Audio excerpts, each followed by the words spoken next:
Unaona sasa mke wangu leo hapa nishapendeza, nishakula zangu hapa.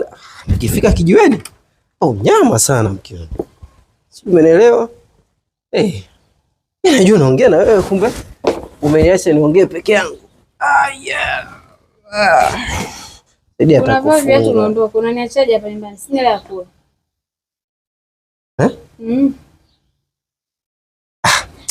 Ila mimi hujaacha. Sio tatizo, unajua tena.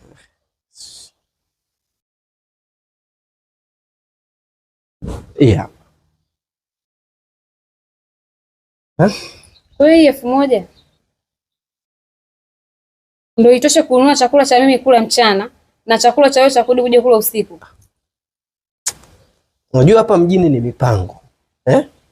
1000 ni nyingi sana, tunaweza kutumia siku nzima. Mjini ni mipango. Hesabu, unafanya hesabu yako asubuhi, unaweza kutumia hapo kama 300 hivi kwa sababu miogo miwili na chai, wewe mmoja mimi mmoja, safi kabisa. Sasa hivi unaenda wapi?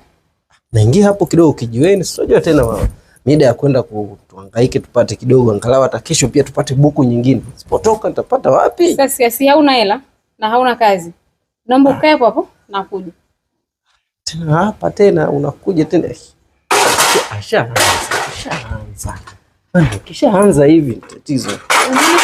Naomba vioshwe, vyote vitakate ili unaweza kupata hela kukulika. Ili tupate kula. Sio kuelewa. Na ile sufuria hili uliosha litakate na masizi huko nje yote ulisugue. Litakate ili niweze kukupa hiyo hela. Uwezi kunacha shilingi 1000. Hivi shilingi 1000 unaweza ukaitumia? Si hauna kazi mume wangu. Baki osha vyombo, mimi nitakupa hela. Nisikilize basi. Unajua hizi kazi unaweza ukafanya wewe mwenyewe. Mimi osha hivyo vyombo vitakate. Osha vyombo vitakate. Si hauna hela, osha vyombo vitakate, mimi nitakupa hela. Wewe utanipa mimi hela? Nitakulipa mimi hela. Basi. Naomba osha vitakate kabisa. Basi hiyo mbona hamna tatizo hiyo, kama utanipa hela. Hamna shida. Kama kuna vingine wewe leta tu, mimi naosha. Kuna tatizo kusaidiana. Maana najua hapo shaanza gugu. Naomba hivyo viosha vitakate, sufuria sugue vizuri itakate. Si hauna kazi? Kazi ndio hiyo fanya, pesa mimi nitakupa. Yaani kwa sababu wewe una pesa, mimi sina pesa ndo kabisa. Kila kitu mpaka mimi nioshe vyombo sijini. Hamna shida.